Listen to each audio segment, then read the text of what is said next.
Okay, it's Monday. It is July 20th. This is your Bring Me the News Novak Weather Update. We're going to be focusing on what appears to be a relatively quiet week here and pleasant from a temperature standpoint with highs in the 70s and low 80s for the most part.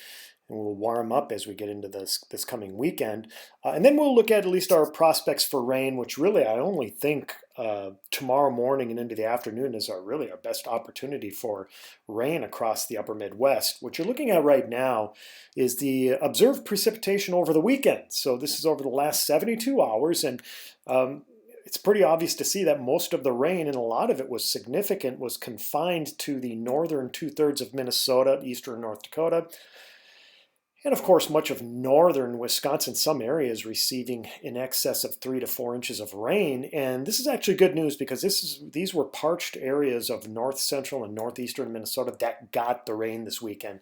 So great news for them that they were able to cash in on the moisture. Visible satellite imagery today shows some real nice fair weather cumulus clouds here, these little bumpy patches of white clouds. These are fair weather cumulus clouds over much of Minnesota this afternoon. Just tells you that our environment, for the most part, is not going to produce much in the way of precipitation. We are keeping an eye on some thunderstorms now here in North Dakota. Those are eventually going to move east into Minnesota. They'll dissipate, but still they will cause some rain across Minnesota, especially the northern half of Minnesota as we go through the next 24 hours. The jet stream structure from the NAM computer model guidance shows you that disturbance right now that is moving through North Dakota. It is a trough that's creating and generating precipitation. That trough moves over northern Minnesota as we go through the day tomorrow.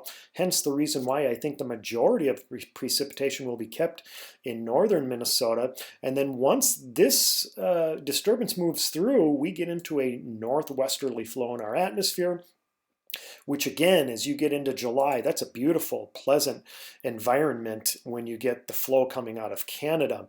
Future radar from the NAM NEST computer model guidance shows the storms over North Dakota moving east into central and northern Minnesota most specifically. I think the southern extent of the storms will probably come to near or in the Twin Cities metro as we get into tomorrow morning. This is at about sunrise tomorrow, so that's when the majority of the rain is going to fall over Minnesota, is between midnight tonight and noon tomorrow.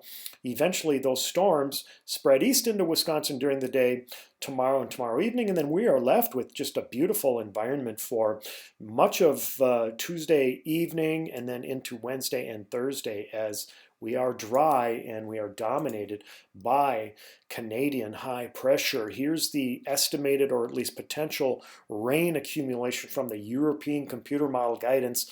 And take a look, it's got the majority, if not all, of the rain over the northern half of Minnesota between now and tomorrow evening. That means southern Minnesota. I know it's starting to get a little bit dry over portions of southern Minnesota, but it looks like if you get any rain over the next 24 hours, it's going to be sparse. It'll be scattered in nature. And just don't be counting on any real widespread rains over southern Minnesota as we go through much of this week. Now, as we get into the latter portions of this week, you can see that the GFS computer model guidance shows that we are dominated by a ridge of high pressure as we get into later portions of this week and this weekend.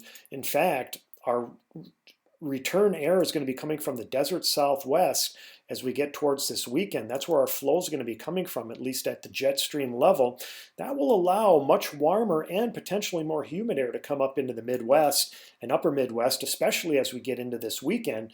So yeah, 80s and 90s appear to be likely by the weekend. Lower level temperatures in our atmosphere shows a fairly cool air mass overhead between now and middle of this week. So again, 70s and just low 80s. Those temperatures are actually below normal for much of this week. And then this weekend, you can see the warm air streaming up from the desert southwest as we get into Saturday, and we'll also pick up some moisture from the Gulf of Mexico. So I don't think there's any doubt that as we get into the weekend, it's going to turn much warmer and more humid. In fact, we may get into a much more tropical environment as we get into this weekend and early next week. And then that, of course, could mean a return of severe weather and severe thunderstorms. All right. Thank you for watching this weather briefing from Bringing Me the News and Novak Weather. We will talk to you tomorrow.